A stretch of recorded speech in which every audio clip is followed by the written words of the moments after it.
பரிசுத்த வேதாகமம் புதிய ஏற்பாடு எபிரேயர் 8ஆம் அதிகாரம். மேற் சொல்லியவைகளின் முக்கியமான பொருள் என்னவெனில், பரலோகத்தில் உள்ள மகத்துவ ஆசனத்தின் வலது பாரிசத்திலே உட்கார்ந்திருக்கிறவருமாய் பரிசுத்த ஸ்தலத்திலும் மனுஷரால் அல்ல கர்த்தரால் ஸ்தாபிக்கப்பட்ட மெய்யான கூடாரத்திலும் ஆசாரிய ஊழியம் செய்கிறவருமாயிருக்கிற பிரதான ஆசாரியர் நமக்கு உண்டு. ஒவ்வொரு பிரதான ஆசாரியனும் காணிக்கைகளையும் பலிகளையும் செலுத்தும்படி நியமிக்கப்படுகிறான்.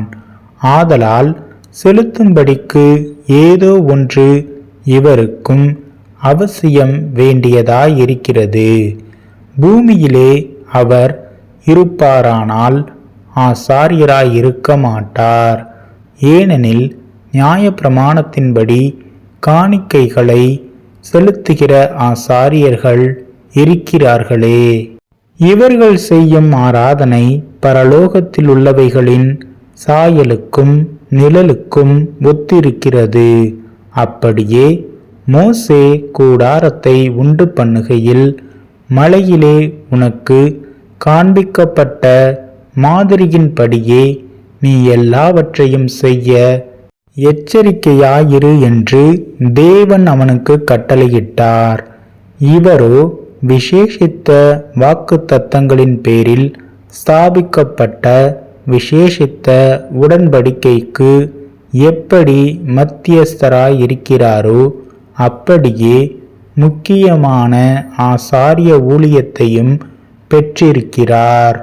அந்த முதலாம் உடன்படிக்கை பிழைத்திருந்ததானால் இரண்டாம் உடன்படிக்கைக்கு இடம் தேட வேண்டுவதில்லையே.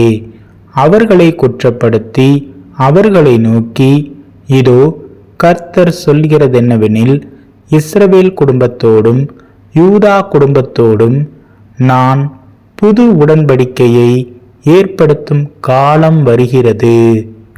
அவர்களுடைய பிதாக்களை எகிப்து தேசத்திலிருந்து கொண்டு வரும்படிக்கு நான் அவர்களுடைய கையை பிடித்த நாளிலே அவர்களோடு பண்ணின உடன்படிக்கையைப் போல இது இருப்பதில்லை. அந்த உடன்படிக்கையிலே அவர்கள் நிலை நிற்கவில்லையே. நானும் அவர்களை புறக்கணித்தேன் என்று கர்த்தர் சொல்கிறார். அந்த நாட்களுக்கு பின்பு நான் இஸ்ரவேல் குடும்பத்தாரோடே பண்ணும் உடன்படிக்கையாவது, என்னுடைய பிரமாணங்களை அவர்களுடைய மனதிலே வைத்து அவர்களுடைய இருதயங்களில் அவைகளை எழுதுவேன். நான் அவர்கள் தேவனாயிருப்பேன், அவர்கள் என் ஜனமாயிருப்பார்கள்.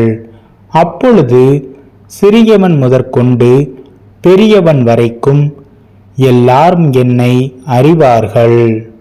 ஆகையால் கர்த்தரை அறிந்து கொள் என்று ஒருவன் தன் அயலானுக்கும் ஒருவன் தன் சகோதரனுக்கும் போதிக்க வேண்டுவதில்லை. ஏனெனில் நான் அவர்கள் அநியாயங்களை கிருபையாய் மன்னித்து அவர்கள் பாவங்களையும் அக்கிரமங்களையும் இனி நினையாமலிருப்பேன் என்று கர்த்தர் சொல்கிறார். புது உடன்படிக்கை என்று அவர் சொல்லுகிறதினாலே முந்தினதை பழைமையாக்கினார். பழைமையானதும் நாள்பட்டதுமாயிருக்கிறது. உருவழிந்து போக காலம் சமீபித்திருக்கிறது.